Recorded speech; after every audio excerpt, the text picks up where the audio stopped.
আজকে আমাকে ডিউটিতে যেতেই হবে, না হলে যে খুব বড় ক্ষতি হয়ে যাবে। তুমি আজকে কোথাও যাবে না মেজো বৌমা?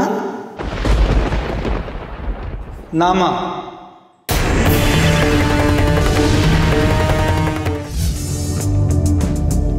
দেখেছিস কাণ্ড, তোর মেজো বৌদির ওয়াকি টকি আর মোবাইলটা তো এখানেই রয়ে গেছে।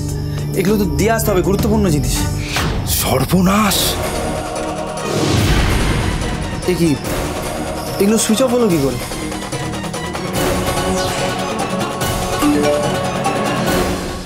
বাহান্নটা মিসড কল, তার মানে নিশ্চয়ই কোনো এমার্জেন্সি সিচুয়েশন আছে। মুরলি তুই এদিকটা সামলা, আমি এগুলো ওইখানে দিয়ে আসছি। বলছি যে সঙ্গে তো আমি যাচ্ছি, তুমি থাকো। না না তুই থাক, আমি যাচ্ছি।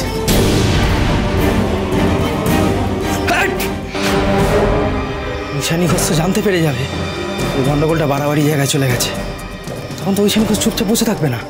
তোমরা সবাই দু হাত ভরে আশীর্বাদ করো আমাদের নতুন দোকানটা যেন ভালো করে চলে। তোমাদের এত বড় মন, তোমাদের দোকান চলবে না তো কার চলবে? তবে আজকের কিন্তু সমস্ত বাহবাটাই তোমার মেজ বৌমারই প্রাপ্য। মহেশ্বরী, তোমার দারোগা বৌমাকে কাজে যাওয়া একেবারে আটকে দিলে, তার পায়ে তো বেড়ি পরিয়ে দিলে। না গোপুল দিদি, আমি পায়ে বেড়ি পরাতে যাব কেন? ও আসলে আমাকে খুব শ্রদ্ধা করে, আমার কথা খুব মেনে চলে। আমি একবার যখন মানা করেছি, ওই বাড়ি থেকে এক পাও নড়বে না। হ্যাঁ, সে নমুনা তো দেখতেই পাচ্ছি।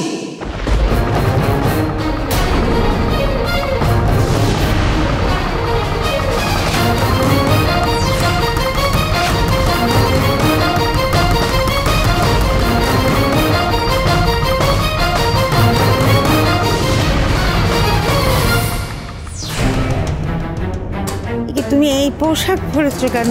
কোথায় যাচ্ছ তুমি? মা, আজকে আমাকে ডিউটিতে যেতেই হবে, না হলে যে খুব বড় ক্ষতি হয়ে যাবে। আমার আদেশ অমান্য করে তুমি আজকে বাড়ি থেকে বেরোতে চাইছো মেজো বৌমা? তুমি কত বড় গলা করে বললে মহেশ্বরী, তোমার বৌমা নাকি তোমার আদেশ অমান্য করে না। ছি ছি ছি ছি ছি, বাড়ির বউয়ের এত আসপদ্দা! হ্যাঁ, সে নাকি শাশুড়িকে অপমান করছে।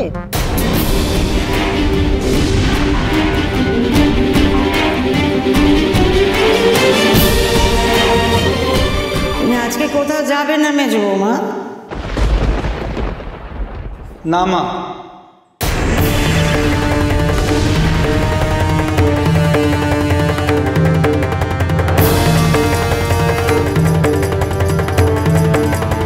ঐশানীকে আজকে যেতেই হবে। শঙ্কর, তুই মায়ের মুখের ওপরে কথা বলছিস? বলতাম না মা, বিষয়টা যদি মানুষের জীবনে না হয় শুধু মান অপমানের হতো।